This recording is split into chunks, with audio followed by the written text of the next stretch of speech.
वफाकी हुकूमत ने बलूचिस्तान में एहतजाज करने वाले जमींदारों के मुतालबात मान लिए।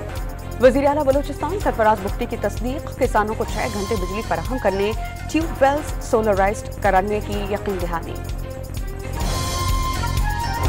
9 मई हुकूमत और फौजी क़यादत का तख्ता उलटने की साजिश थी। ऑपोजिशन बात आइन की करती है लेकिन फिर एस्टेब्लिशमेंट के पैर पकड़ लेती है। चेयरमैन पीपल्स पार्टी का कौमी असम्बली से खिताब, तंज किया कि 9 मई पर माफी न मांगी तो ये ऐसे ही रोते रहेंगे।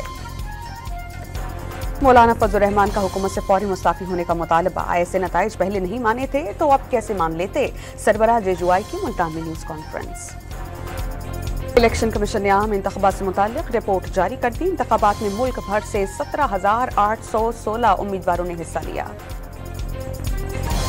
वज़ीर आला पंजाब मरियम नवाज से जर्मन मल्टीनेशनल कंपनी मेट्रो की सीनियर वाइस प्रेसिडेंट की मुलाकात। पंजाब में मेट्रो के कारोबारी ऑपरेशंस को वसअत देने के मौक़ों पर तबादला ख्याल। जिसम की मुनशियात माफिया के खिलाफ मज़ीद सख्त इक़दामात की हिदायत। चोरी के सामान के खरीदो फरोख्त में मुलव्वस अफराद के खिलाफ कार्रवाई का हुक्म।